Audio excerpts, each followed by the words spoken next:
Welcome to the Desert Gridiron Gameplan, an epic coaches show talking all things Arizona high school football. And now, your hosts, James Poovey, Ed Cole, and Parker Garash. Take it away, gentlemen.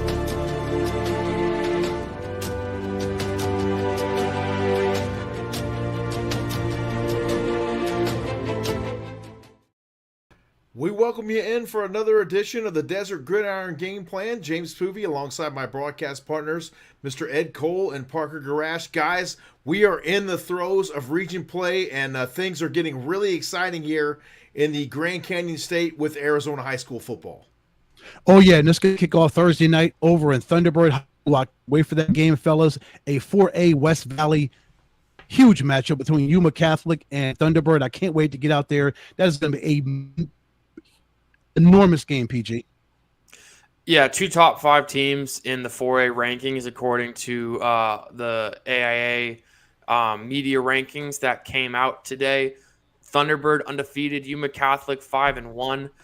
It's going to be a battle out there in Phoenix, and I'm very excited for that game and also just the rest of the show because there is a lot to dive into from what we got tonight. Absolutely. We got a lot on tap for you here tonight. Buckle up. It's going to be a fun time right here on the Epic Sports Network. Let's get right to it and get head coach Rhett Stallworth and wide receiver Sir Stokes joining us here on the Desert Gridiron Game Plan. Gentlemen, thank you so much for coming on with us. We certainly appreciate your time. We're excited to have you guys on Thursday Night Football. Coach, we'll start with you. Just give us the outlook so far for the Yuma Catholic Shamrocks. You guys have gotten off to a hot start, 5-1, but getting now into region play, and this is when things really start getting difficult a little bit. Yeah, absolutely. We're excited to be playing the top teams in the state. You get to this point of the season, and everything seems a lot more urgent at this point, and it makes practice better, it makes preparation better. And everybody's much more excited about things. Coach, when you look at this Thunderbird Titans team you're going to go up against in a couple of days, what do you see from them? They've got a great offense. They've given up 28 points in 6 games, which is out of this world for what their defense is doing. What do you see from them when you've been watching them on film, preparing for them? Well, they're very big and physical up front on both sides of the line, offense and defense. Obviously, they've got a great running back. They've got good skilled kids. Quarterback is good. Receivers are good. There's really not a hole anywhere on the roster for the most part. They're good at special teams. They're good on offense and defense. They keep things sometimes a little simple and just kind of say, hey, we're going to out execute you. We're better than you. And, we look forward to the challenge. Coach, like we've both, like Ed and James have been saying, 5-1 on the season. That one loss coming from Arizona College Prep, 43-29. Last week, though, you guys did bounce back in a big way, 45-13 against St. Mary's. What was kind of your guys' mentality and just mood throughout practice last week, and how do you hope to bring that again coming up back to Phoenix to play Thunderbird? Well, I've been doing this a long time, and you never want to lose a game, but the Arizona College Prep game was a huge blessing to us. As coaches, we felt that loss was most likely coming. We've had some issues we've been trying to solve with personnel here and personnel there. Obviously we lost one of our best receivers and defensive backs, Daryl Coleman, who's a Division I kid, lost him for the year. So we've been plugging some holes because of injuries, and practice wasn't quite where it needed to be, and ACP put it on us, and that was a good thing. I think it woke our kids up and helped them to understand what's out there and gave us a sense of urgency, and we took that sense of urgency into St. Mary's and did some new things, and we're kind of reinvigorated, I guess. Coach, you've had the pleasure of coaching a couple of your sons over the past few years. Richard Stallworth, one of the great quarterbacks there at Yuma Catholic. I believe he still holds the Arizona State touchdown pass record. And now you've got Rocky still on the team playing defense. How special has it been coaching your boys? Well, it's a huge blessing to be able to spend that time with them. As being a 30-year coach, you miss a lot of family time at home. So they've grown up out there on the field with me, and that's my time with them. And it's been great coaching them and being able to spend all that extra time with them throughout the weeks and the months and the years. Mr. Stokes, good evening, sir. Let's go ahead and bring it over to you. How are you this evening? You're having a great season. When you look at this Thunderbird Titans defense, you're going to go up against you. You're having a magnificent season. Last week against St. Mary's, you had 3 touchdowns, almost 300 yards receiving. I had to take a double take when I looked at those stats, sir. I was like, wait a minute, 269 and 9 catches. What did this kid do last week against St. Mary's? But when you look at their defense for Thunderbird, what do you see in them, and what are some keys for you being as effective as you were last week against St. Mary's against them on Thursday? I just need to come in with the same mindset as I did against St. Mary's, and their defense is physical, strong, all that stuff. They're good. Sir, I gotta say, heck of a name. Your parents did a great job giving you a great football name. I think that's probably one of the most gangster names we got in high school football. But kind of like Ed was saying, I was looking at it, 542 all-purpose yards this year, 6 touchdowns. Of course, you had, even in the ACP, lost 2 touchdowns, and then you responded with 3 on 9 receptions. The style of receiver that you play, is there anyone that you like to watch a lot of film on from the D1 or pro level? Because you bring a lot of explosiveness. Of course, you run that 6'2", 6'3" range. So I know a lot of this new generation of receiver that you can look up to. But is there anybody specifically you try to model your game after? Of course, CeeDee Lamb, Justin Jefferson. I watch their highlights every single day. Just see what I can do to get better and improve. Sir, how has it been for you this season adapting to a new quarterback? We talked about Richard Stallworth there before, and now you got a new gunslinger at the helm this season. How have you guys been able to make that connection and really establish that timing in the passing game? Ever since the summer, we just been going outside every day, running routes, and it's just been clicking. And when you're clicking like that, like you did last week, 9 for 269 and 3 touchdowns, is it one of those situations where you're telling your defense, hey, fellas, once you go ahead and get a quick 3 and out, because I need to get back on the field to continue to keep doing my thing? Is it a situation where you're on the sidelines and you're kind of impatient, like, man, I want to get back out there because I'm making plays, I'm killing this defense we're going up against? Yeah, I want to get back on the field with my quarterback because he knows I'm a reliable target, and if there's trouble, he can just throw me the ball, and I'll make something happen for him. Coach, heading into this matchup, you're going up against an undefeated Thunderbird team who have looked really good, like we talked about a couple of times tonight. I saw a couple of reporters outside of this that are going to be at this game, and they both said it's always fun seeing Yuma Catholic come up here and take on, the Central Phoenix, Middle Arizona teams. With how you play and how you coach your guys, what's the difference between the style of play that you bring to the table with Yuma Catholic compared to the teams that you go up against on a weekly basis?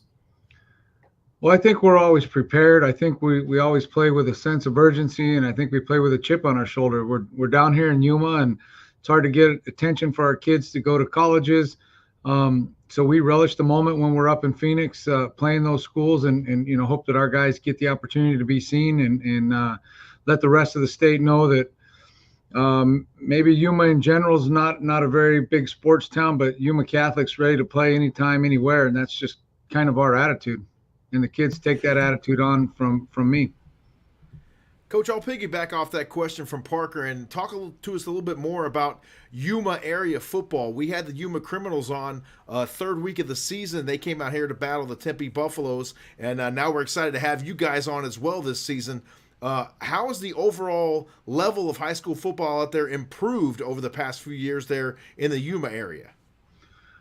Well, it's in general, it's struggled over the years. I just think that I think Yuma Catholic's done its part in trying to improve it. I think we're on our 23rd straight year of making the playoffs and playing in 8 state championships over the last 16 years. So I definitely think we're elevating the area, and the other schools are going to have to, elevate as well, and it'll only make everybody better. So we do wish that and hope that everybody gets better, because it's going to help elevate all of us. So when you go back and you look at your video, look back at game highlights on yourself, when you look at a 9-catch, almost 300-yard game and 3 touchdowns, are there some things that you nitpick about, or you're just like, wow, I had a great game that day? Or there's some things that you're like, man, I could have ran that route better. I could have done A, B, or C better in that type of football game? Yeah, all the time. I talk to my quarterback about it. We always watch film during our weight training class, and we just see what I could do better and all that. Coach, my last one for you. You guys are a team right now that is averaging around 32.5 points a game. Thunderbird, they've scored over 40 points back-to-back weeks against Greenway and Lake Havasu, and they haven't given up a point. How do you plan, of course, without not giving away too much of you and your coaching staff's game plan, but how do you guys kind of plan on attacking with your offense and turning this into a bit of a shootout against a very high-powered offense that they have over there in Phoenix? Yeah, I mean, I think they understand what we're going to do too. I mean, we're going to try and be balanced. We definitely are going to throw the football as well. That's what we do. It's what we've always done. But we've got to keep some semblance of balance to keep them from just pinning their ears back and doing what they want. But I do got to believe in our kids and think we're a different caliber team than what Thunderbird's been playing. And Thunderbird's a great football team, and we're going to have to play our A game if we're going to compete and win. And if we don't do that, we'll get beat on Thursday night. So, but I believe that Thunderbird's going to have to play their A game as well to get us. So it'll be an interesting matchup. Coach, the first initial AIA rankings came out today here in the Grand Canyon State. You guys check in at number 5 with a 5-1 record. Thunderbird checks in at number 2. How much stock do you put into these rankings? We all know it's a computer system, and there's PowerPoints involved, strength of schedule. How much do you pay attention to these sorts of things, or you just kind of go out there and say, hey, we just got to keep winning ball games and stacking wins? Well, you hit the nail on the head. That's all we can do is control our part. I can't control a mathematical algorithm. You do hope that you are fortunate enough to wind up in the top 2, just so that come playoff time, you might have the opportunity of hosting all the way through the playoffs, at least to the semifinals. That's always nice, because especially down here in Yuma, people have a hard time traveling down here and playing. They're not used to it. So that part of it's important, but at the end of the day, the only thing we can control is our effort and what's going on that football field. And we're just going to have to deal with the rest of it, based on that. And we'll go from there. Coach, that 4A West Valley region is so strong with Thunderbird, your team, also Northwest Christian. You're all at 1-0. You're all scraping to be at the top of the 4A section. Talk about that region as a whole and just how competitive it is on a weekly basis once you do hit region play. You know what? There was a long time ago when I first started coaching, I would have hated something like this, but I relish it. I love it. You've got to pack a lunch to play in this region, but with PowerPoints and the way things are, iron sharpens iron, and you're going to have to play tough schedules to get where you want to be in the playoffs, to advance as a football team and get better. When you're playing the best, week in and week out, that really helps and really prepares you for the playoff time. So I relish that, and I think our kids and our school does as well, because we know at the end of the year, one way or the other, if you can survive that, you're going to be in the playoffs and have a fairly good seed. Coach, we're aware that you might do a little bit more traveling throughout the regular season and even in the playoffs, especially than a Phoenix-based team would do during the season. How does that help your team bonding? Because we all know that 20, 30 years from now, the things that those kids will remember are those bus rides and the meals together and the sense of togetherness with the team. How much does that impact your ball club? I think it has a huge impact on our club. We put a lot of resources into making sure we can travel well, that we can feed the young men well and control all the variables that we're capable of controlling on the road. But I think that gives our team time to focus up, time to prepare for games. I think we do a pretty good job of playing on the road because we're used to doing it so often, and it's just kind of one of those things you have to accept instead of, complain about it. So we never worry if we're going on the road or not, whether our teams will be prepared or not. And I do think over time, like you've said, that it does help kids bond. It helps them come together a little bit, spend time with people maybe that they normally wouldn't spend as much time with. Head coach Rhett Stallworth and wide receiver Sir Stokes joining us here from the Yuma Catholic Shamrocks that will face off on Thursday night kickoff on CW7 Arizona against the Thunderbird Titans. Gentlemen, thank you so much for your time. We appreciate it, and we will see you in 2 short days. Travel safe here to the Valley of the Sun. Thank you guys very much for having us. Stay with us. More of the Desert Gridiron Game Plan coming up next. We'll visit with those aforementioned Thunderbird Titans when we come back from the break. Have you had the craving for the best burrito anywhere? Well, you've come to the right place. Welcome to Burrito Express, your local burrito joint. Come on in. Hi, good morning. Welcome to Burrito Express. With 7 Valley locations and a new South Chandler location opening soon, your new favorite burrito is just right around the corner. Burrito Express, a proud supporter of Thursday night kickoff on CW7 Arizona. CW7 Arizona, your home for Live Golf, NASCAR, college football, and college hoops. It's also your home for live local high school football starting August 22nd. Catch all the action as we bring you football's first game of the week every Thursday night. See some of Arizona's top athletes and biggest rivalries from divisions across the state. Thursday night kickoff, only on CW7 Arizona. Coach Led here from Thunderbird. You're watching the Desert Gridiron Game Plan on Epic Sports Network. We welcome you back here on the Desert Gridiron Game Plan. We're awaiting the arrival of Coach Matt Nallette, and Ryan Kavalami is going to be joining us as well tonight. It was great visiting with the Yuma Catholic Shamrocks, guys. I'm excited to have our second Yuma area team on the broadcast this season. Yeah, it's going to be a huge game again up Thunderbird. I cannot wait to get up there in the press box, and we're going to have a great game. PG will be on the sidelines, getting some good stories and good interviews. That is going to be a huge game for West Valley. Both of these teams 1-0, and they're having great starts to the season. Now we go into region play, so it's really real now.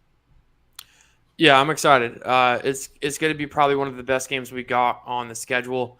I know Thunderbird 9-3 last season. I forget what Yuma Catholic's was.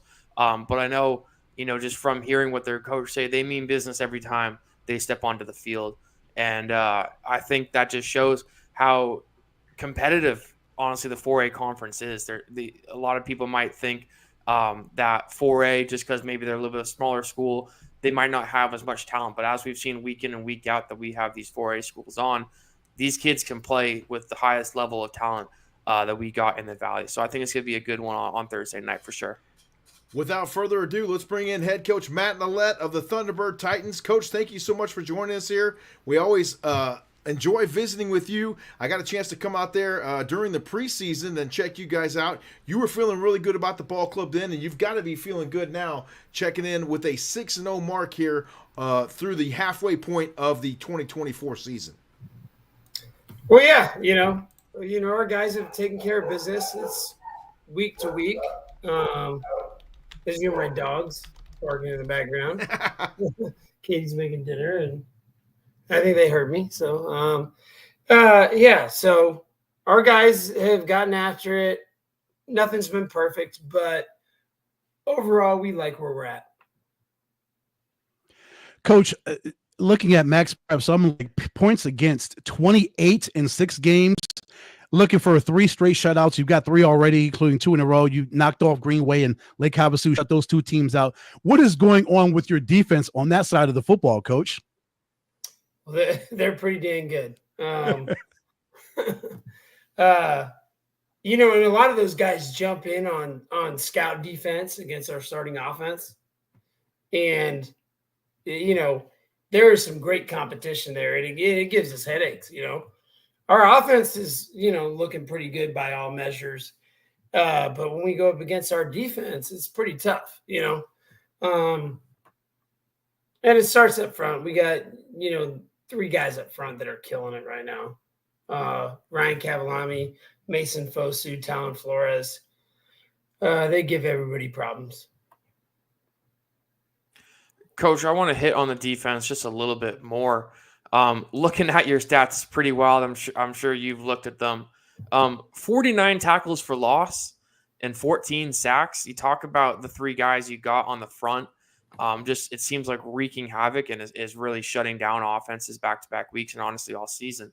But again, kind of like we were just talking about with Yuma Catholic, they're a team that averages around 33 points a game right now. So without kind of giving away your game plan, kind of the same question I asked to their coach, how do you plan to shut down their offense with how, of course, your defense is playing right now as well?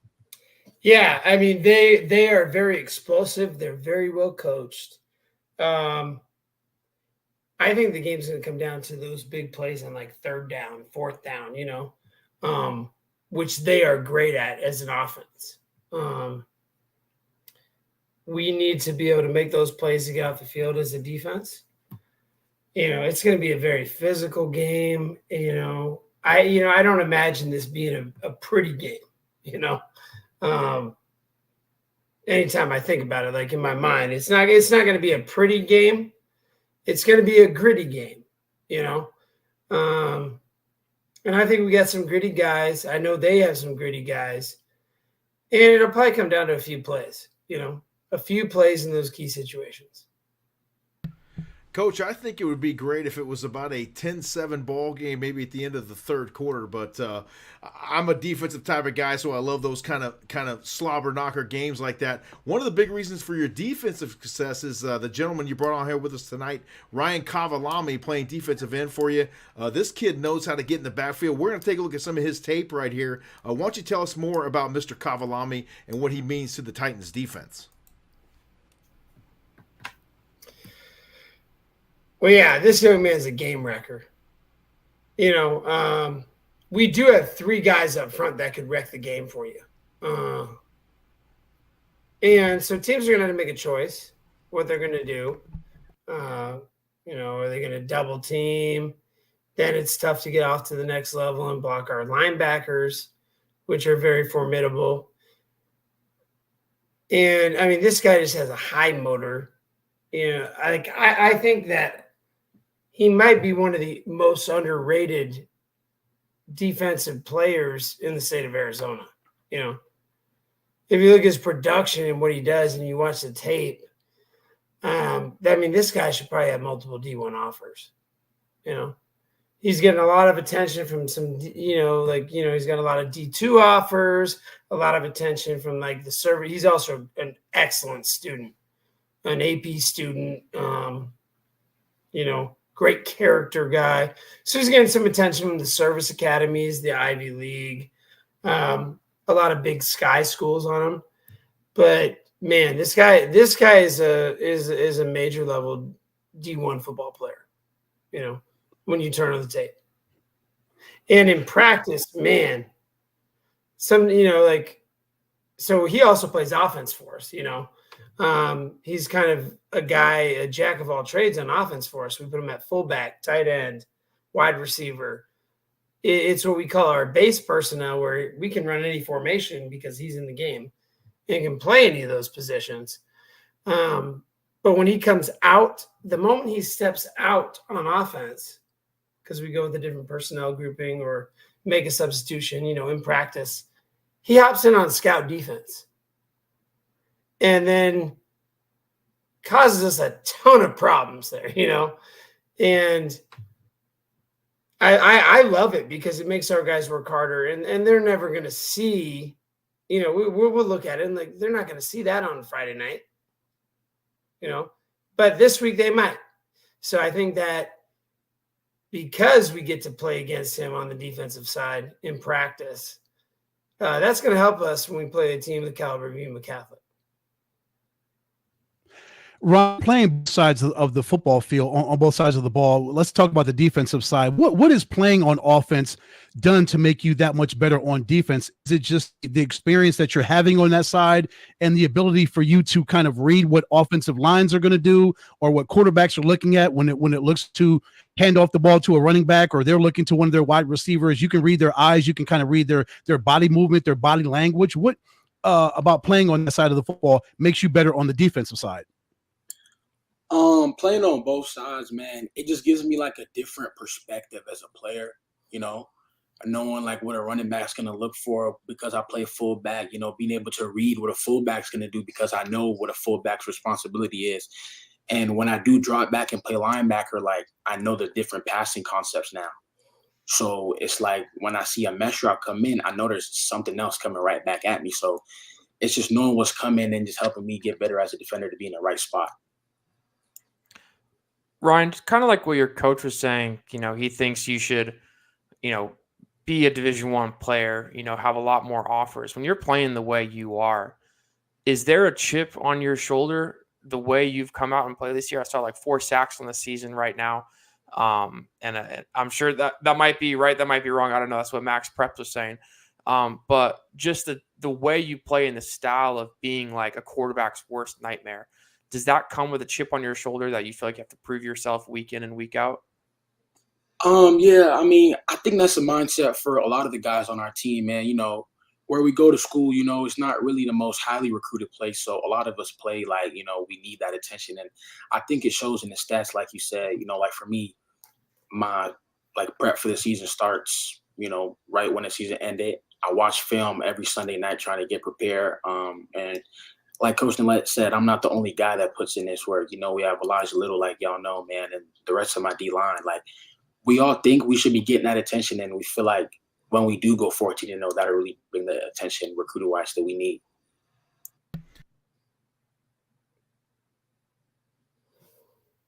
JP, you're muted. Ryan, how has the coaching staff there at Thunderbird High School, Coach Nillette and the rest of the staff, made you a better player over the past couple seasons? We've got the chance to watch you grow since you started out in the lower divisions there at Thunderbird. Well, I started playing football my freshman year, so be able to mold me from where I was. I started out playing basketball, and like to even be able to get here to have the opportunity to play football at the next level, I feel like that's a testament to who they are as coaches. I want to thank like Coach Nillette. Like Coach Nillette's my jumps coach in track, man. So the relationship that he and I have, it goes throughout the whole year. Like I'll text him like outside the season, like he's more than a coach, you know what I'm saying? So I feel like that goes for all of our coaches. Like, we have Coach Camps, he's our DB's coach. That's the energy. Like everybody loves him. We have Coach Little. That's my position coach. Everyone loves him, and the rest of our coaches like Coach Jaws, Coach Wilby, man, I appreciate all of those guys for what they do for us. Coach, Ryan mentioned Elijah Little. You talk about Ryan being a game wrecker. Elijah Little on offense is a game wrecker. He's on pace to break the numbers he had last year. He's got 20 touchdowns, had 22 last season. He's most likely going to blow past that. When you see Elijah and your entire rushing game as a whole, do you think that'll be one of the keys to victory against Yuma Catholic, to be able to run the football as effectively as you've done this season so far? I mean, that's key every week, prerequisite for a team to try to beat us is to be able to slow down the running game, And if they can't do that, then it's game over, And if they can, I think we've shown we have other guys capable. And we're able to, like last week, I think Andrew Cohill was 12 of 15 for about 200 yards. A couple touchdowns, very efficient. Our receivers made plays. So we have other weapons as well. But it all starts with, to even have a chance, you got to stop the run game or at least slow it down. And with Elijah, that's very difficult. He gets stronger as the game goes on. And, some teams have come up with good game plans. A lot of teams have thrown different things at us, especially early in games, and it's taken us, a quarter or two to figure it out. And then when we do, Elijah usually goes off, Last week, we were able to finally put together our best start to a game, our best complete game, And so that was right off the bat. But it also involved getting other guys involved, the short, quick passing game, receivers making plays. And, the unsung hero of the whole thing is the offensive line, because they've been doing a great job run blocking. They've been doing a great job in pass protection. We're very rarely sacked. And then being able to run the ball effectively sets up play action, So it makes us, a team that is very, that is balanced. Obviously, we're a little run heavy, but we're very balanced. The main thing is that we're just executing, on offense, and we're efficient. Coach, when you look ahead to the rest of the season, there's a very high possibility if you get out of Thursday's game, you guys can go undefeated regular season wise.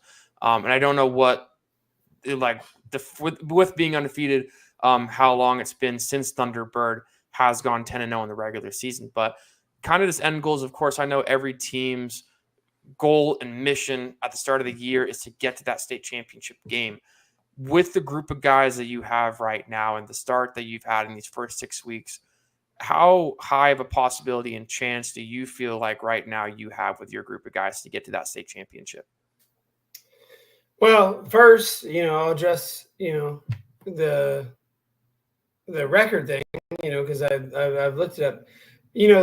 Fortunately, like Thunderbird, we've not had many different coaches. We've had 4 head coaches that have spanned since 1985.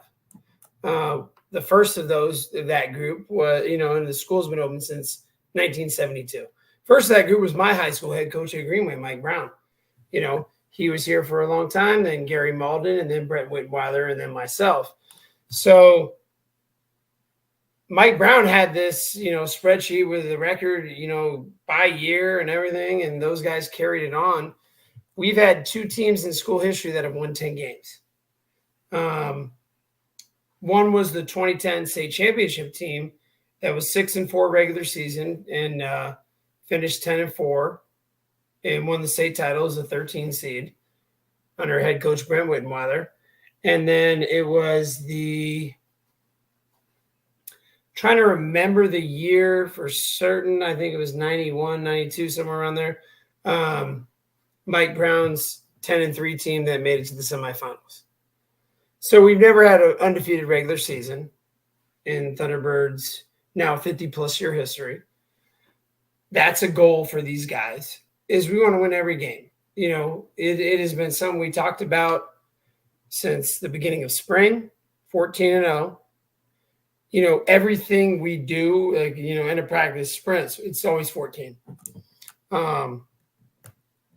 These guys played 12 games the last 2 years.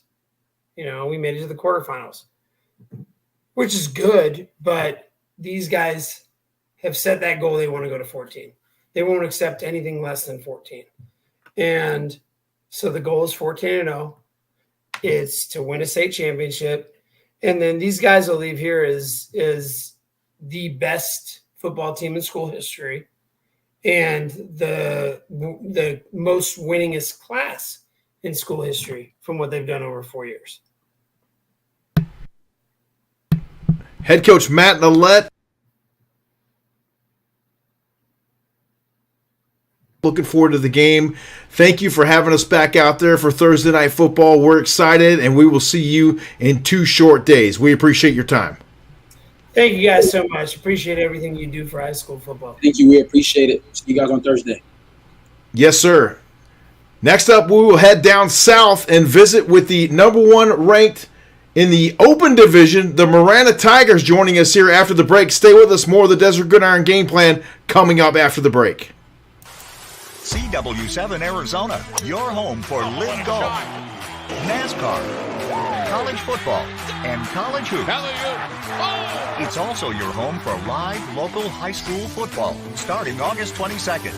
Catch all the action as we bring you football's first game of the week every Thursday night. See some of Arizona's top athletes and biggest rivalries from divisions across the state. Thursday night kickoff only on CW7 Arizona. We welcome you back here on the Desert Gridiron Game Plan. A great 4A matchup this week on Thursday night kickoff on CW7 Arizona. And always great to visit with those 2 teams, the Yuma Catholic Shamrocks and the Thunderbird Titans. Up next, we head down south and visit with the Marana Tigers, a group we have not had on yet. And we might have to get down there for some Thursday night kickoff action next season. Joining us right now is Coach Stewart, as well as defensive stalwart Hayden Utley joining us here on the program. Gentlemen, how are you? Thank you so much for taking the time. I know it was short notice when I got a hold of you a little bit earlier today, but we wanted to come on here and talk to you. 6-0 to start the season, Coach. You guys are really balling down there in Marana. Talk to us about the season so far. I think the season. Can y'all hear me? Oh yeah, we got you. Okay. Well, I think the season is going just like we planned it. You know, we've been working for this, and I told the boys today, you know, seeing that ranking that we seen today, you know, this is something we've been working on for the 4 years since I've been here. We've been building up to this, and now the world get to see what we've been doing over here in Miranda. So it's been going as we thought it would go, and I just told the boys, keep their head down and let's keep working. Well, Coach, that work is paying off. You're already number one in the open rankings that came out today. Your thoughts on being number one in the open rankings that came out courtesy of the AIA? Oh, it feels good. And like I said, man, it just shows all the hard work we've been putting in. So for them to come out and rank us number one, it gives the boys a sense of like, dang, all this work that Coach has been putting us through is paying off and it's showing. Now everybody understands, you know, why we spent all those days in the summer doing what we've been doing, you know, why we making them lift weights throughout the season, why I'm constantly making them run extra every day at practice. Now they was able to see why, you know what I'm saying? And I hope that continue to make them work even harder going forward. Congrats, Coach, on the undefeated start. I'm sure it's been pretty cool to see just this group of guys really come together. I know kind of like what Ed was just asking with this number one ranking that came out. I know it stirred a lot of people the wrong way to the Arizona high school football Twitter media world that we have kind of created here in the last couple of years. With that, though, did it surprise you guys when you found out the news? Well, I think for some people, like around the area, around the community, it probably surprised them. But again, like I said, it's no shock to us. And I get this week in and week out, like when we beat South Point, when we beat Higley, oh, you upset them. We don't look at it as upset. We've been working for this. We put in a lot of work this summer. And like I said, it's showing. Like we over here working. We putting in the work, and I think it's showing. And so it wasn't a shock to us. I knew we was going to be ranked pretty high because of we beating those two teams early. And then some of the other teams that we beat are winning games now. So I figured we was going to be ranked high, not number one, but I figured we'd have been in the top 3 or 4. So send us at number one. It just solidifies what I've been telling the boys. We have to keep our work in our competition. And if we keep our work in our competition, we'll catch ourselves in the last game this year. Coach, we know you got a really high-powered offense down there in Marana, but you also have a staunch defense. And you brought along one of those defensive players here tonight, Hayden Utley, joining us here on the program. We're going to run some of his film right now. Why don't you tell us a little bit about Hayden and what he means to your defense here before we speak with him? Oh, man. Hey, he's the force in the middle, man. But for us to be able to do the things that we're doing on offense, he gives us a chance after chance after chance. If y'all was able to see the game versus South Point, we down 21 going into the 4th. They get another stop. They get another stop. We score 21 unanswered. So for us to be a high-powered offense, we got to have a defense, and it starts with him right in the middle of the field. You know what I'm saying? You can't go left. You can't go right because he's stopping you left. You can't go up the middle. It's like he's all over the field right now. I think he leads, at least 5A in tackles at nose. So that tells you what he's been doing down there. So like I said, he's a big part of our defense. Our defense is playing really well, but he plays a tremendous part in why we're able to do what we do on offense. You know, giving our quarterback all those different possessions. I think just the other week he put up 470 yards due to the fact that we kept getting those extra possessions. And like I said, it starts with him up front, you know. So he's a hell of a player. I think he's one of the best D tackles in the state. So it's just, man, this season just goes on with what, like I said, we've been doing, just working. And he's been working at his craft. And everybody's able to see him at a high level this year, see what he's been doing these last few years. Hayden, we always talk in the broadcast and about the importance of getting stops, getting key stops at certain points throughout the football game, getting teams possibly to get 3 and outs, or on a big down, you get a stop. Talk about the importance of getting in there, you and your defense, making those stops, and like Coach said, getting the football back to your high-powered offense. Yeah, Coach, the main thing is just, like getting the ball back to the offense is so crucial. Like, especially when we play these little teams, like the blowout, like to put that mark on them, we got to get the ball back. We got to keep getting it back. We got to constantly always keep getting it back. And to stop them on, like Coach, when you kill them, like from first to third, when they don't even have a chance to like get even near, like even like the half-yard line, like we kick off, like we don't even do onsides. Like we'll kick it off, they'll go down, if they don't even get a chance to get past the 20, and it just shuts them down. It's mostly the emotions. Like, they can't do nothing. Like, just emotionally and their mindset, if we kill them early, they can't do nothing. Happened against South Point, happened against Higley. I remember against Higley specifically, all of the coaches came out. We saw Higley come out. They were just down. Because, like, even though they were up, they were still down because we came out and we killed them. They couldn't do nothing. Hayden, love your style of play. It reminds me of my favorite player on the Michigan football team right now, Mason Graham. But with your stats, kind of talking about just a game record that you are, 13 tackles for loss, 47 total on the year, 6 sacks. How would you describe how you play with your explosiveness and the physicality you play with off the line? Yeah, my main 2 things for me personally is my get off. My get off is insane. It's like right off the start, the second I even see like a little bit an inch of the ball move, I'll go right off. And just my explosiveness and the power. But my main thing is my motor. I'm always going. I don't care if the ball is across the field or if it's 50 yards down. I don't care if our the cornerbacks like Desmond Roebuck, if you miss a coverage and it's like 20 yards down the field, I'll run. Now I'll use my 40 speed. I'll be running down the field. I'll track him down because you never know. If you don't have that motor 100%, they could break a tackle. That could be a touchdown, but you won't know until you try, Hayden, we've heard about your relentless motor. Coaches talked about your effort on the field and in practice and in games. But I want to talk about this face mask, man. Where did you get this face mask? That is the baddest face mask I have ever seen in my life. Tell me about this thing. Yeah, I got hard. Thank you. Appreciate it. Yeah, I got this dude on Instagram. It's a BA face mask, badass face mask. And I just talked to him for a couple months. Honestly, the company name sounds good. But yeah, I was talking to him. I was like, hey, I want Ray Lewis times 10. Like, I want every bar, as many bars I can. I told him straight up, coach. I was like, I want as many bars as possible. But yeah, we hooked it up. He got it here. I got, got coated, painted. But ever since, I would get even if when we blow out teams, are like, bro, I love your face mask. I'm like, I mean, that is some Hannibal Lecter stuff right there, man. Right at Halloween time, I got to tell you. Go ahead, Ed. Yeah, that is so dope. Hayden, your infectious nature, your attitude, I love it, and the never stop motor that you have. How does that rub off on your teammates? How does it make them better? Them seeing you being an example of how you play on every single play. I'm sure that just rubs off on the rest of your guys. It really does. One of our DNs, his name's Justin Elder, number 56. Yeah, we even noticed. Me and my dad, we was watching film like last year. He was like kind of okay, but the second he jumped up to the varsity level playing with me, it just changed like that. Like he would go crazy every play because he sees me going crazy. He's like, I'm not gonna let him be ahead of me. It pushes other people around me. They see me like our linebackers. No, I'm leading sacks and tackles as a nose guard. That shouldn't happen. But no, the linebackers see that and then they're like, okay, they got to step up.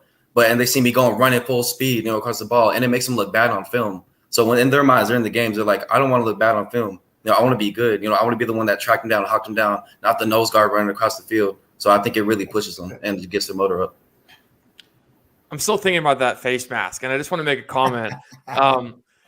Your guys' helmets might be one of the best in the state too, James. If you can throw that graphic back up of the helmet, like that is a cold uniform. That is so hard.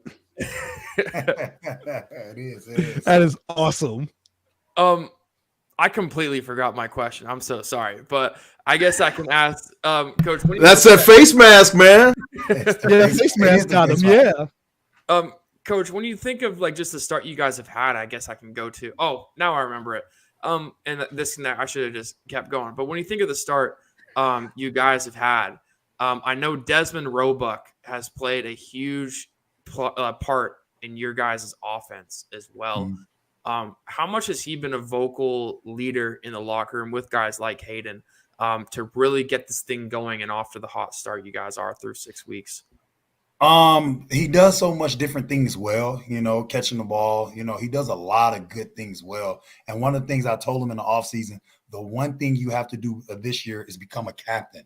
You got to lead these boys because they're going to listen to you because he's a real quiet person, keeps to himself. So for him to come out of that shell and actually say something to different people and get them to follow him is huge to who he is as a person, because I think that's out of the ordinary for him, being loud, being vocal. So to see him do that this year is playing a huge part, especially we got a lot of young receivers. And, one of his brothers, one of the young receivers. Then we got Jackson Sharp on the other side. They both sophomores. So them watching him lead like that and him helping them after practice and doing things like that, it has showed me a lot of this young man. He has grown a lot. You know what I'm saying? Because he's not that type of guy that says anything. He just does it. So for him to come out of his shell and kind of speak up on things and get guys to play at a high level has been huge for our team on offense. Coach Philip Stewart and defensive nose tackle Hayden Utley joining us here from the Marana Tigers. Guys, it was great to visit with you. Congratulations on the outstanding start this season, and no doubt we'll be following you guys the rest of the year. And, hey, we'd like to get down there for some Thursday night kickoff action next season, so start thinking about what that game might be that you would like to host, and maybe we can get down there and get you guys on CW7 Arizona next season. How about it? That'd be great, man. We'd love to have y'all down there, man. We do the fireworks. We do the whole 9 yards. So it'd be good for y'all to come check us out. Absolutely right. Thank you so much for coming on with us. We certainly appreciate it. More of the Desert Gridiron Game Plan coming up next. We'll visit with 2 players from the Basha Vehrs out in Chandler. Stay with us. More right here on the Epic Sports Network coming up after the break. CW7 Arizona, your home for League Golf, NASCAR, college football, and college hoops. It's also your home for live local high school football starting August 22nd. Catch all the action as we bring you football's first game of the week every Thursday night. See some of Arizona's top athletes and biggest rivalries from divisions across the state. Thursday night kickoff only on CW7 Arizona. We welcome you back here on the Desert Gridiron Game Plan. How about that, guys? The first time we've gotten to talk with the Marana Tigers, and they are rolling right now in the 5A, 6-0 to start the season. The number 1 ranked team in the Open Division here with the initial release of the rankings today from the AIA.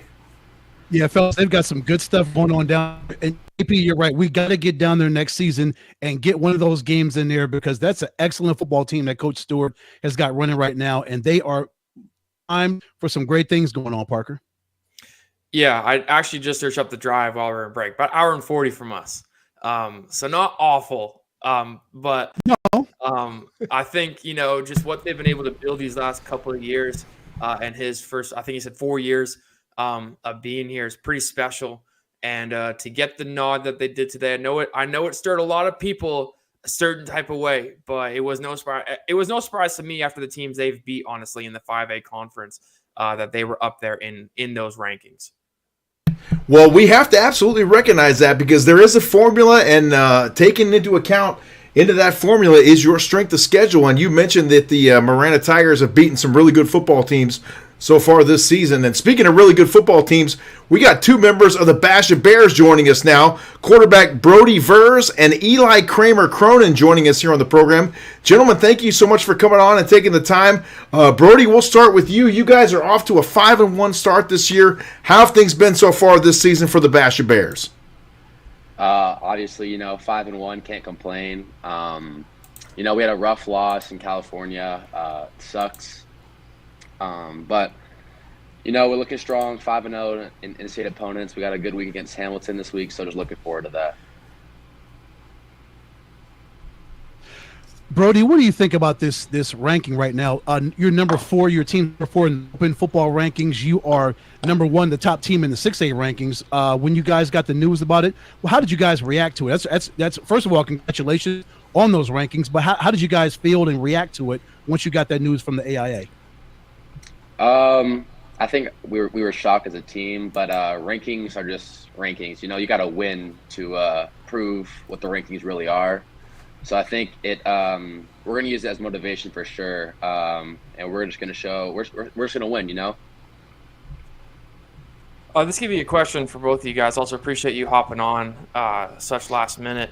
Kind of going off Ed, I know, like we talked about with Marana, just kind of a big shock it was to everybody. And Brodie, like you said, it kind of was a shock to all of you. With that edge you guys are going to play, what type of Basha could we look forward to seeing with these last 4 weeks of the regular season? I think it's a new team, of course. We've had some senior leaders that left us last year. But we're kind of, finally getting our step. We're figuring out what to do, and I think it's really going to take off this last part of the season.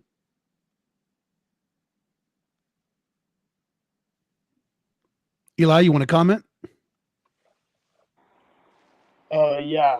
I think we got a great squad rolling, and can you hear me, by the way? Yeah. Yes, sir. Okay. Yeah, I just think the connection we have is just unmatched, and I think it's like a brotherhood. It's like a family. So I really have no doubt in my mind that we're gonna go far.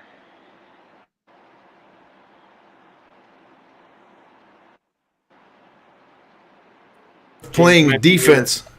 There we go. Eli, what's been the best part of playing defense for the Basha Bears and Coach Chris McDonald? I'd say the best part is just being able to lead the defense, for one, but also just being able to have trust in my back pocket, and I know the guys I have, and I trust them. So it's just like I just have trust in them, and I know what we can do. Brodie, on the offensive side, you've got some weapons. Noah Roberts, your number one rusher. He's got 11 touchdowns, but you've 5 players who've got double-digit catches, spreading the football around. How does that make your job easier, knowing you've got all these guys that you can throw to at a second's notice or a millisecond notice, with the pressure probably coming at you, or hand the football off to Noah and other running backs, and also your offensive line letting you do all this work? Yeah, it's kind of hard to game plan for an offense that has multiple weapons.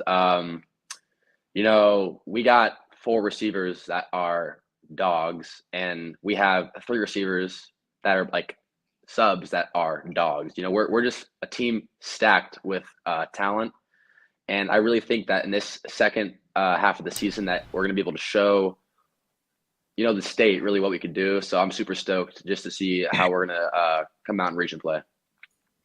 Eli, for you guys are able to take care of business, beating Brophy Prep on their home turf 35-32. I know there was a lot of buzz with that game. Marvin Harrison Jr. was there. A couple of NFL players, of course, that had kids playing in that game. But with how you guys are able to shut down such a very highly talented offense like Brophy is, just like your guys is, how do you plan to continue that against a very good team like Hamilton? Well, we're a pretty talented defense, I would like to say, and we got a lot of guys that haven't been really noticed lately, and I think that's a good thing. But we're just going to keep preparing like any other week. It's nothing new. We've been doing this, so we're just going to keep doing what we've been doing. Eli, talk to us what it's like to play for Coach McDonald and your defensive coaches as well, who spend a lot more time with you probably even than Coach McDonald does. How have they been able to pour into you and make you a better football player and a better person? It's a lot of detail, and it's a good thing. Like, they will explain it to the core, like, if you need it, and they are not shy to help. They'll help whoever and whenever, and it's a lot of film, it's a lot of studying, but when we put in all the work, that's when the outcome comes out, and it's fun. It's fun being with them, for sure. Brodie, you mentioned that 3-point loss to the number 10 team in the country, by the way, Mission Viejo. What did you learn about what did the team learn about itself in a tough trip out there to California, and a game that was only separated by 3 points? You're only down 10 going into the fourth quarter, so it was still within reach for you guys, but it was still you were unable to do that. The only mark on your record so far this season being 5-1. I think it really taught us that we just can't come out slow. Offensively, we just didn't have too many sustainable drives in the first half. Obviously, defense, held them to a low score. We talked things over at halftime, and the second half, I think we went 3-and-out the first drive, and then they started chewing the clock because honestly, they didn't want to be there with us. They knew what we had. We came out, we scored, they got the ball back, chopped the clock down. We scored again, and then like Coach Mack said, we didn't really lose. We just ran out of time. So I think overall, like what we gained from that is just we cannot come out flat, and it's always a ball game. Brodie, with this game coming up, you've been able to, take the mantle of being the starting quarterback for this team from a very talented one. and Damon Williams, who's at the D1 level now. But you've been really holding your own, over 1,400 passing yards already, 14 touchdowns on the year. With you being a junior, how have you stepped up leadership-wise, taking over such a pivotal position on one of the top teams in the state? I kind of just had to go for it. Put myself out there. I didn't think that I would get rejected, me being the quarterback, obviously.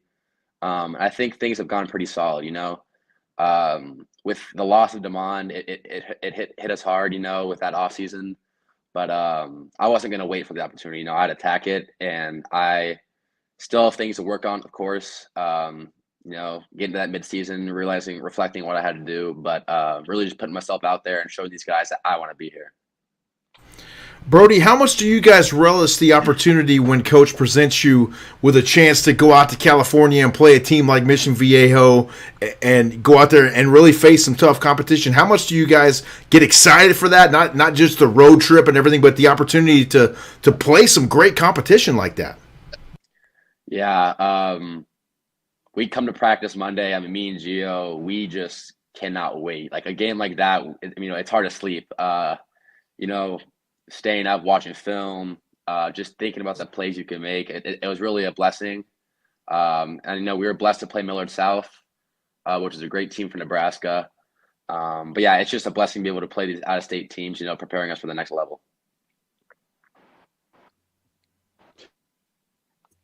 I mute myself. Sorry. I did a JP right there.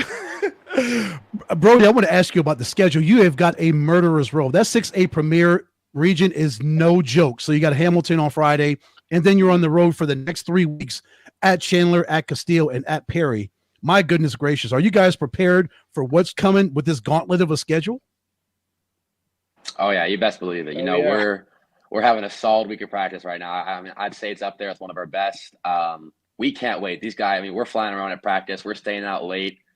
These practices get competitive, these days where it's bears on bears, we make each other better. I believe we have a top defense in the state. Obviously it shows. And honestly, I don't think, our offense is up there with the best offenses in the state. And if we go head to head at practice and work every day, it's going to show in this region play. Eli, go ahead and react to that. Obviously Chandler schools are always a good game and rivals, and man, Hamilton's a special one for sure. Yeah, we're gonna go after it, and there's gonna be no mercy. So yeah, I'd have to say there was a certain tone this week that it's kill week, we say, but we came in Monday, we had our weekly meeting, and our dudes are fired up. We're ready for this game. I got one more for you guys. I gotta say, it's been good having you on. I like the short answers. I'm not gonna lie. It just shows that you guys really mean business within this season. With that region, of course, Basha with you guys, Brophy. You also got teams in this 6A, ALA Queen Creek, Red Mountain just had a big win, and of course Liberty, the reigning Open Division champions. With the play you guys have in this region, being able to go up against teams like even a Perry, like Hamilton, like Chandler, how much has this prepared you guys for the moment that you guys are going to have when it comes playoff time to really shock, honestly, a lot of people maybe in the state and go after that Open Division title once again? Yeah, no, we're absolutely stoked. It's going to be, see who we get matched up with. We're ready for anyone. Obviously, we work hard every day, so it's just really time will tell. Eli, you can respond to this too. Yeah, like Brodie said, we go after each other every single day. So we're always getting better. We're always looking for competition, and we're not going to shy away from it. So being able to play these good teams in this region is going to only make us better and prepare us more. Yeah.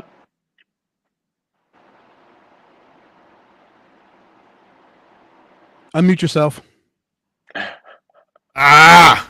You keep muting me. Eli Cramer-Cronin and Brodie Vehrs joining us here on the Desert Gridiron Game Plan. Gentlemen, thank you so much. Continued success throughout the rest of the season, and no doubt we'll be following you guys and your progression throughout the rest of the season. Thank you so much for taking the time. Thank you, guys. Yep, thank you. We'll take a short commercial timeout and return and take a look at some of the rankings here released today by the Arizona Interscholastic Association. More of the Desert Gridiron Game Plan coming up right after the break.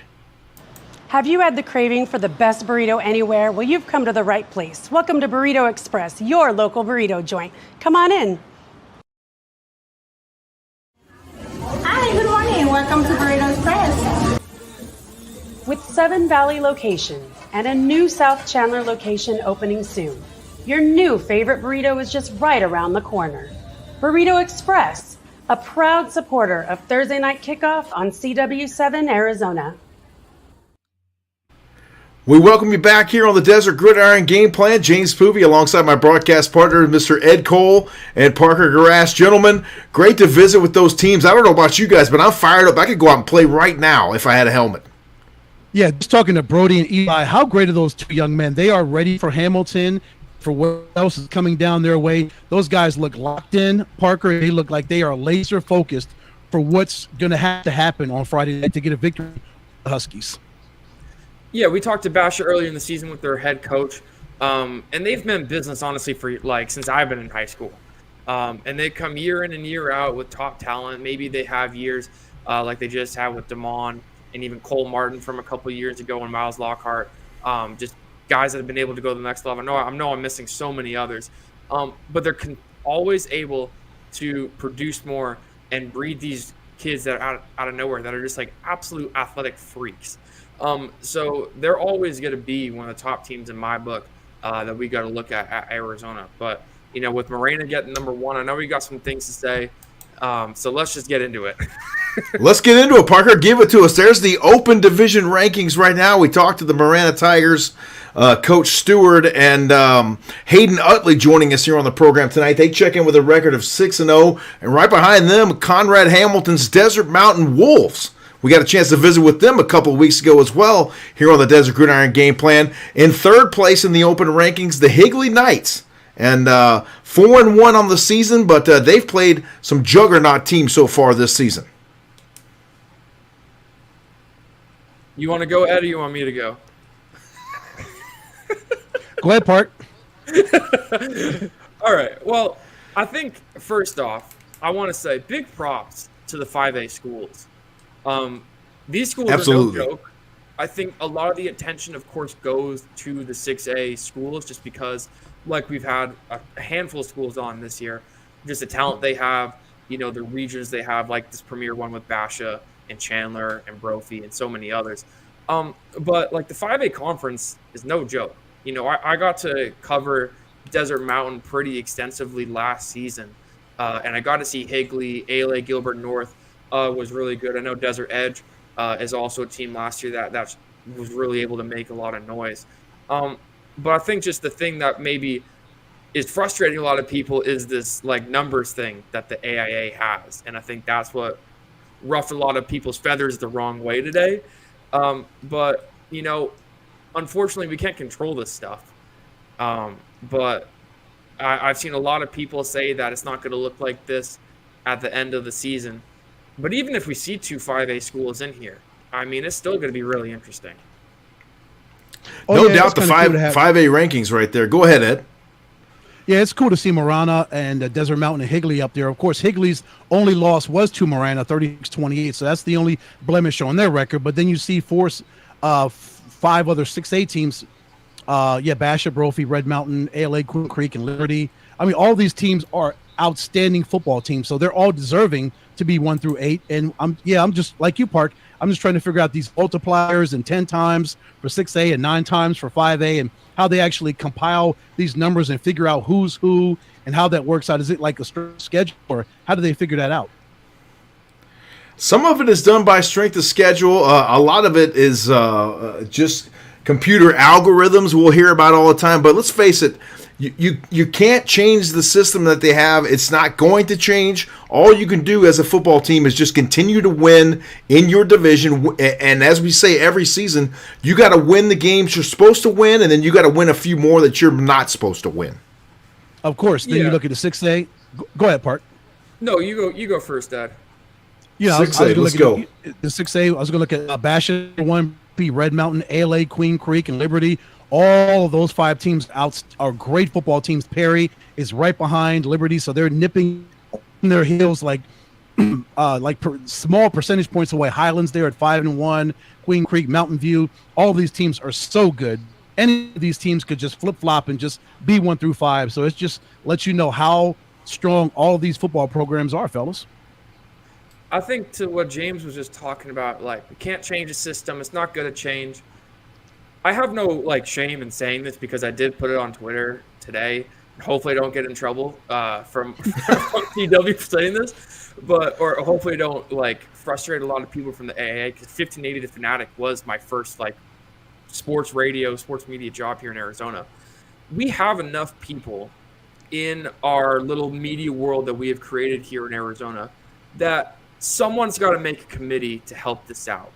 Because it's no disrespect to smaller schools, but I know last year, I think it was the Saguaro team in Tucson that was going undefeated, and they were put into the open division rankings for a handful of weeks. And it wasn't any disrespect to wow, these guys suck, they don't play anybody, but it was the fact that maybe because of the strength of schedule that they had, it wasn't matching up to the teams like a ALA Queen Creek might have, or a Liberty might have playing out-of-state teams. And the one thing too, the 4A conference is out of this as well. And I have a tweet from our good friend Adam Beadle, who hopefully we can have on the show at one time, because I would love his thoughts on this. I know he does a lot of great work around the valley. And there was an assistant coach from Desert Mountain who I actually had the chance to talk to a bunch last season, Logan Radke.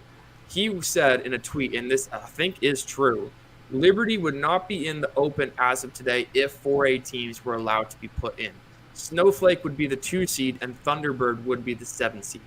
So when you really think of it, that's where I think it gets kind of screwed up, because I think in a lot of people's opinion, Liberty or Basha or even Red Mountain now is going to be looked at as the number 1 team in the state because of the teams they have beaten and just the strength of schedule they have gone up against. No doubt about it. I mean, we talked about it on the broadcast last Thursday, how, and that was the day that they announced that 4A would no longer be included in the open division conversation, and that was brought down by the AIA executive board. And you'll actually get to talk to Adam Beadle, as he'll be out at our game on Thursday night as the Yuma Catholic Shamrocks visit the Thunderbird Titans, so you can get his thoughts there, and we'll hopefully catch up with Adam on the sideline. But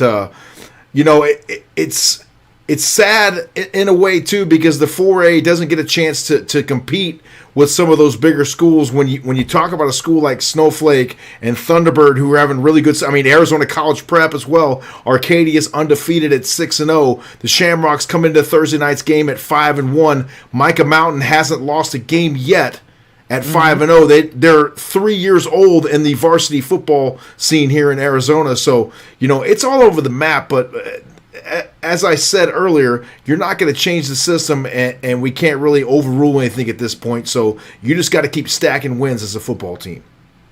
Yeah, basically. I mean, you look at the 4A, Snowflake, Thunderbird, Arizona College Prep. We just saw them. Arcadia, Yuma Catholic. We'll see them, obviously.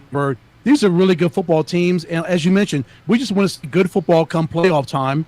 And, it really is kind of sad when we figure these multipliers, the strength of schedule, and all that stuff. But all the football players have to do is focus on playing football to the best of their abilities, and just, as you mentioned, keep stacking JV, and then just let the chips fall where they may. They can't control, like you said, Park, where they're seated and all that other kind of stuff. They just have to keep winning football games and just hope the chips do fall in their direction. And what was interesting, too, to me, when I was able to talk to a handful of schools last year, when I was broadcasting for another company, when it was coming down to the end of the season and rankings were getting tight, a lot of 5A schools are saying, we don't want to be put in the open, because unlike the basketball that we have for the open playoffs, one game and you're done. So they honestly, in their minds, in the 5A, were like, we would rather be bounced out of the open and have a real shot at winning a state championship in the 5A conference. So maybe something in the future would change with that. Maybe they get like an extra bye if they get knocked out in the first round. Because I know last year, I think the only 5A team was Desert Mountain that was in the open division. And they definitely deserved it with the teams that they went up against and beat. But maybe something like that has to change, if not, the system in general. Because I know it pissed a lot of people off. And it didn't really piss me off. Like, I don't really care that much. I mean, football is football, and they got to win games where they have to win games. But it's definitely something that could be worked on. And I think there's enough people that care and have invested a lot of time, like the both of you, to really make this a fair system for all and put the right teams that deserve to be in that type of discussion. Yeah, I don't know if it's still the same this season, but I know last year teams – as it got down to playoff time, they were able to actually opt out of the open if they did not want to be included in there. And so I don't know if that's the same this season with now it only being 5A and 6A included in the conversation. I have to go look and check that out. But, there's a lot of stuff at play here. But as you mentioned, Parker, we just want to see good football down the stretch. And usually everything gets weeded out as we get down to playoff time. And then you look at Marana's, they beat South Point Catholic, had a 3-point opening season win August 30th. They won all the games they were supposed to. Fellas in Tucson, they beat Higley, they beat Mountain View Marana, they beat Canyon Del Oro and Sunnyside. What more can you ask for this football team? They're 6-0, and they deserve to be because they went out, like Coach Stewart said, and they executed. They prepared week after week. They went out there and they vanquished every one of their foes, and they were rewarded with the number 1 spot in the open rankings. How can you not reward these young men for the work they put in, Parker? Yeah, absolutely. And I think, speaking of a school like them, they might go 10-0. And, they probably will be in this. Like their coach was telling us, like they kind of expected to be in there just because of them beating Higley and South Point. But of course not at one. But you're going to have these 6A schools in this premier region, especially, they might have 1 or 2 losses on their record. Like, depending on what happens now with this Basha Hamilton game, or even let's see what happens with Red Mountain and Brophy, it's like that whole region and section of our valley, it's going to be all kinds of messed up just with these 1 or 2 lost teams. Maybe they got to expand it like the college football level has done this year with expanding it to 12 instead of the 8 that we have. But I'm really interested to see who's going to be in this, because I know there's a lot of teams that, of course, want to be in it and want to be shown as the best team in the state. And I think there's a lot of teams that deserve to be in that conversation. But for the ones that, kind of sneak in there, I'm interested to see how they truly feel about being put in these conversations.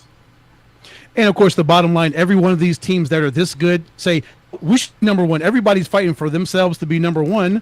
And the system is never going to be perfect. We're never going to appease every single body. So right. it is what it is, Parker, until they can find a better way to make this system better. It is what it is. We're with the multipliers and how they qualify these top 8 teams and the other teams in the 6A all the way through 1A.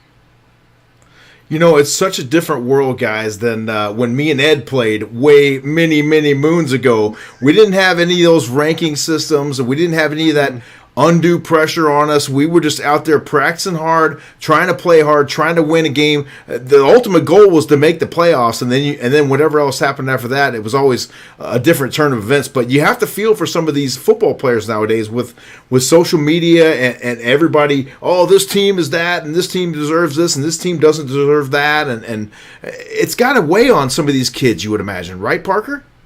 Yeah, and honestly, I hope no one listens to me, because unlike you guys, I never played football. We don't listen to you. No, I'm kidding. I didn't play. I came here from Canada, 8th grade. I didn't get to play in high school just because I was too skinny and scrawny and just awkwardly tall and skinny that I would have been bent in half if I had played football. So I hope no one takes offense to what I'm saying, but I've just seen what people have really been able to say in this situation specifically, and people want to see change. And I think the AIA has done a great job in a lot of aspects. Adding this to basketball, it's been great. I think it's widened the game, and keeping these kids in public schools, because the biggest thing with the high school basketball scene out here was that kids weren't getting enough shine and enough games, that they were going to these prep schools. So now you have this open thing where, you have, I don't know how many teams, 32. And I know that's not going to happen with high school football just because of schedule and the semester ending and stuff like that. But there's got to be ways around it to make it better. But to what you were saying, James, yeah, I know a lot of kids, I'm sure, were upset with, not being ranked number 1. And we're talking with those Basha kids, I know they didn't say it, but like they seemed pissed off that they were not in that top 3, and they deserve to be in that top 3, in my opinion. Those guys go to war every single week, and it doesn't make them more deserving of other schools. But I know the type of football that they play, and they go out to kill you, like they say, week in and week out. And to hit on the media, they said kill week, right, Parker? Kill week. They said kill week. And to hit on the media, on the media thing, I'm going to try to be really nice about this. I think there's been a lot of great media coverage in Arizona high school football. I think it's been great the way a lot of people have really been able to help exposure and make Arizona a top 10, maybe even top 8 state in high school football for our country. But there's also the backside of it, to where it gets maybe kind of toxic sometimes. And I tend to stay out of it, at least on social media. If people ask me my opinion, I'll say it in person. But there's that side of it too, and I know it might, take away a kid's confidence some weeks, I'm sure. But it's a very interesting subject. I know it's pretty late, so we should probably head out soon. This conversation could go on for a very long time. We could talk about this all night long, but the bottom line is, if you think about it on the whole, most people that talk about football, regardless of level, have never even put a helmet on. So don't forget that. Right, Ed? Yep. Exactly. And then with that, go ahead. Again, bottom line, all we want to see is these men shine. These athletes go out here and get the notoriety, get the shine that Parker mentioned that they deserve, because they put this work in, time in and time again. Even in the offseason, these young men are putting the work in. They are just watching film and just continuing to work out, and they're building relationships with each other, because this is their passion. They play football, and to put them on a center stage like we're going to do on Thursday out at Thunderbird with Catholic and Thunderbird, that's all I want to see. I just want to see all of these athletes have a great game and just showcase their talents for the world to see. Absolutely right. One last thing, James. I think with it, high school sports have really become a 365 days a year thing. It didn't used to be like this. It was a June through November, or like a May through November. But with, I think, the exposure that college is getting now, and with the NIL opportunities, maybe, of course, a kid's goal is to be in a Power 4 conference, but with the opportunities these kids are going to have now to be able to help their families out financially and set them up for a great career outside of football as well, to different conferences. This is why it's become a yearly, daily thing. And I think that's really special. And I hope that's something we can still contribute with our games that we got the rest of the season for however long we get to do this.